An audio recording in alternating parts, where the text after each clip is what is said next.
నమస్కారం. జమ్మూ కాశ్మీర్లో జరిగిన ఉగ్రదాడి నిరసించవలసిందే. దానితో దేశం అట్టుడికిపోతోంది. అయితే దాని మీద కొన్ని అనుమానాలు కూడా ఉన్నాయి. అది నిజంగా పాక్ ఉగ్రవాదులు చేశారా, లేదా అంతర్గతంగా ఆర్ఎస్ఎస్ బీజేపీ ప్రభుత్వమే నాటకీయంగా ఆ దాడి జరిపించి ఒక కథకు రూపకల్పన చేశారా అన్నది చాలా మంది ప్రముఖులు వెలిబుస్తున్నారు. లేదు, అది నిజంగా జరిగిందే, పాక్ ఉగ్రవాదులు చేసిందే అని రూఢిగా తెలిస్తే మాత్రం అందుకు కేంద్ర ప్రభుత్వం ఈ దేశ ప్రజలకు క్షమాపణలు చెప్పాలి.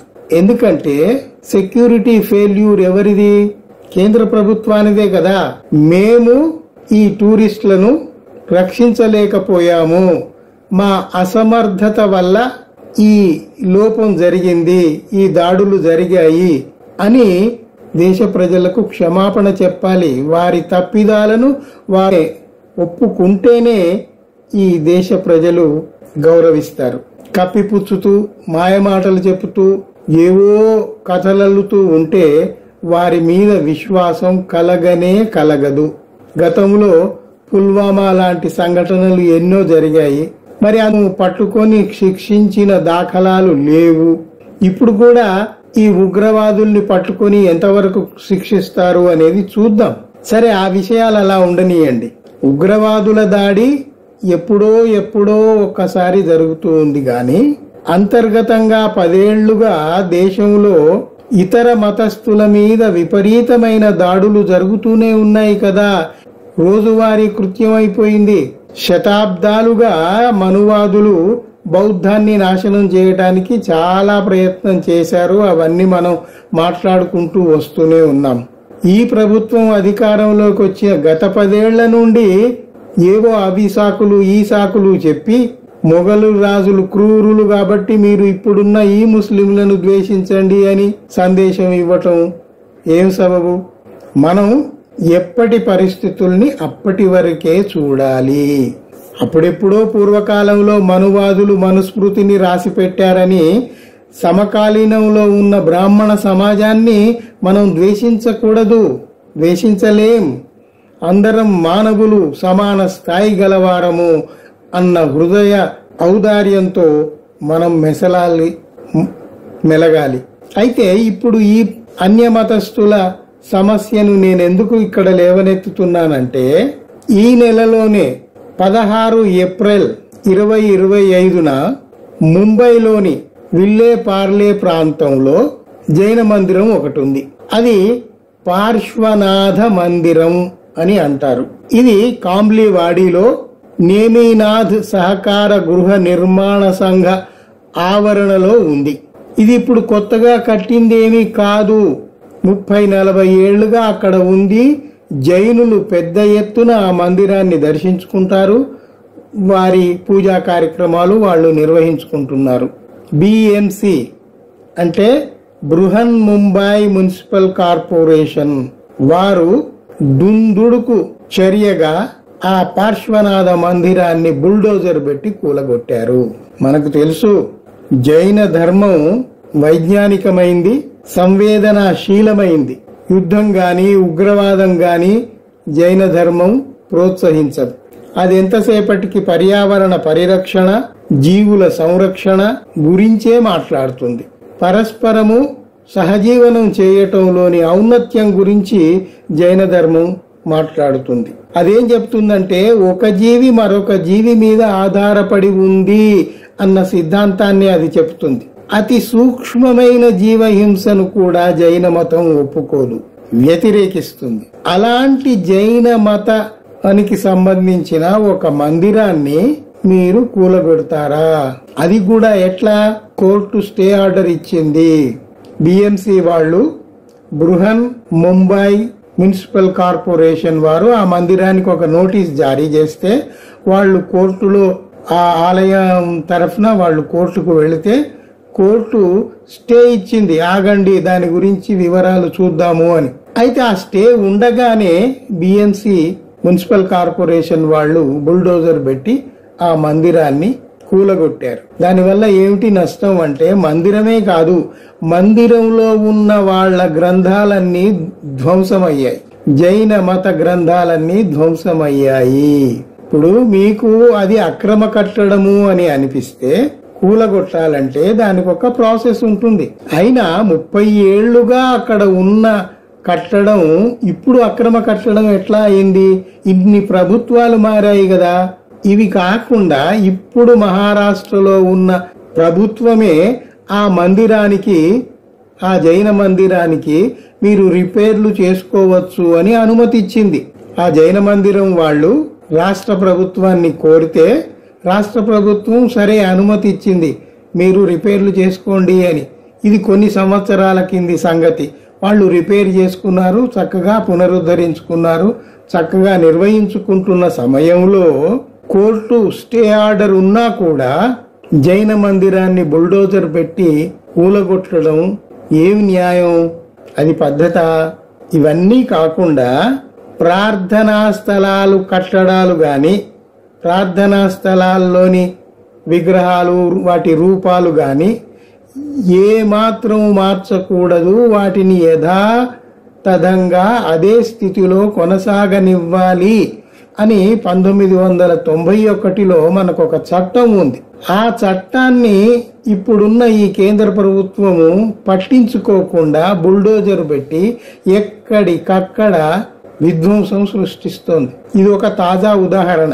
ఇప్పుడు ఇవన్నీ చూస్తే నాకేమనిపిస్తుందంటే, శతాబ్దాల కాలంలో బౌద్ధుల్ని మనువాదులు నాశనం చేశారు, అది అలా ఉండనివ్వండి. ఇప్పుడు ఈ 10 ఏళ్ల కాలంలో ఈ ప్రభుత్వం వారు అధికారంలోకి వచ్చాక ముస్లింలను ద్వేషించమని చెబుతున్నారు. క్రైస్తవుల ఆస్తుల మీద దృష్టి పెట్టారు, ధ్వంసం చేస్తున్నారు. నిన్నగాక మొన్న వక్ఫ్ బోర్డు చట్టం తీసుకొచ్చారు, అంటే ముస్లింల ఆస్తుల మీద కూడా కన్నేశారు. ఈ రకంగా వరుసబెట్టి మైనారిటీ ఆస్తులు ఎక్కడ ఉంటే అక్కడ ధ్వంసం చేయటమే వీరి పని. తప్పు కదా. ఈ దేశం ఎలాంటి దేశం, ఎట్లా తయారు చేస్తున్నారు ఆలోచించుకునే పని లేదా? మొన్న అహ్మదాబాద్ ఉదల్ చర్చ్, అక్కడ ప్రార్థనలు చేసుకుంటున్న క్రైస్తవుల మీద కర్రలతోటి, కత్తులతోటి ఈ మత విద్వేషకులు వెళ్లి దాడులు చేశారు కదా. ఎందుకు ఇవన్నీ అవసరమా? గుజరాత్, అహ్మదాబాద్, రాజ్పూర్, కాంతిపూర్ విస్తార్లో ఏప్రిల్ 1st వీక్లో, ఈ నెల ఏప్రిల్ 1st వీక్ లో అక్కడ 5 నుంచి 600 పురాతనమైన జైన ప్రతిమల్ని నిర్దాక్షిణ్యంగా తొలగించేశారు. ఆ తరువాత 1st వీక్ లో అది జరిగితే 2nd, 3rd వీక్ వచ్చేసరికి అసలు ఆ పార్శ్వనాథ్ మందిరాన్నే బుల్డోజర్ పెట్టి కూలగొట్టారు. ఇవి కాకుండా మధ్యప్రదేశ్ నీమచ్ అనే గ్రామంలో 3 జైన మునులు రాత్రిపూట అక్కడ ఒక అరుగు మీద పడుకొని ఉంటే ఈ మత విద్వేషకులు వెళ్లి వాళ్లను చావబాదారు. వాళ్ళు సెయింట్స్, జైన మునులు. వాళ్ళ దగ్గర డబ్బులు ఏమీ ఉండవు, ఆస్తులు ఏమీ ఉండవు. అది కూడా ప్రయాణంలో దారిలో విశ్రమించటానికి అక్కడ వాళ్ళు పడుకుంటే వాళ్లను వెళ్లి కొట్టడం ఏమిటి? అంటే మైనారిటీలకు గాని ఇతర మతస్థులకు గాని ఈ దేశంలో ఊపిరి పీల్చే స్వేచ్ఛ కూడా లేదా? అలాంటి పరిస్థితులు ఈ కేంద్ర ప్రభుత్వం వారు కల్పిస్తున్నారా అని మనకు అనుమానం కలుగుతోంది. సరే, ఈ విలేపార్లే ప్రాంతంలోని పార్శ్వనాథ్ మందిరం ఎందుకు ఇంత నిర్దాక్షిణ్యంగా కూలగొట్టారు అంటే ఆరా తీస్తే తేలిన విషయం ఏమిటంటే, ఆ మందిరం పక్కనే ఒక కార్పొరేట్ ఆస్తి ఉంది. ఆయన హోటల్ ఉంది, పెద్ద హోటల్ ఉంది. ఆ హోటల్ను ఆయన విస్తరించుకోవటానికి ఈ దేవాలయం అడ్డుగా ఉంది కాబట్టి వెళ్లి ప్రభుత్వానికి విన్నవించుకుంటే ప్రభుత్వం వారు ఆ కార్పొరేట్ మీద దయదలిచి ఆయనకు మేలు చేయటానికి ఈ 1000 మంది జైనుల్ని రోడ్డుకెక్కించటానికి, వాళ్ళ నమ్మకాల్ని, వాళ్ళ జీవన విధానాన్ని దెబ్బతీయటానికి బుల్డోజర్ పెట్టి దాన్ని కూలగొట్టారు. ఇప్పుడేమైపోయింది? ఆ భూభాగం అంతా ఆ కార్పొరేట్ కు ఒప్పజెప్తారు. ఆయన హోటల్ ను విస్తరించుకొని పెద్దగా చేసుకుంటాడు. ఆ కార్పొరేట్ ఏం ఊరుకోడు కదా. ప్రభుత్వంలో ఉన్న పెద్దలకు లంచాలు ఇస్తాడు. ఇది అక్కడ లోపాయకారిగా జరుగుతుంది. ఇప్పుడు ఈ జైన మందిరానికి సంబంధించిన వాళ్ళు, జైన మతానికి సంబంధించిన వాళ్ళు లంచాలు ఇవ్వరు కదా, డబ్బులు రావు కదా. అందుకని ఎక్కడ డబ్బులు వస్తే దాన్ని భద్రపరుచుకొని డబ్బులు రానివన్నీ మనం పడగొట్టుకుంటూ పోదాము అని వారి ఉద్దేశం అయి ఉంటుంది. ఇప్పుడు మొన్నటిదాకా ముస్లింలు అన్నారు, ఇప్పుడు ఆ తర్వాత జైనులవంతా అని మనం ప్రశ్నించాల్సి వస్తుంది. ఇంకొక విషయం చూడండి, ముంబైలో ఉన్న జైన కుటుంబాలన్నీ వైశ్యులవి. ఈ వైశ్యులంతా దాదాపు 90% మంది బీజేపీకి ఓటు వేసేవారే. అంటే వాళ్లకు ఓటు వేసేవారైనా కూడా వాళ్ళు లెక్క చేయరు. ఎందుకు? ఇక్కడి నుంచి ధనరాశులు అందుతున్నాయి కదా. పైగా వాళ్ళ ఓటుకు ఏం విలువ ఉంది? మైనారిటీలు వాళ్ళు ఎంతమంది ఓటేస్తే వీళ్లకు సరిపోతుంది? వాళ్ళ ఓట్లు సరిపోవు.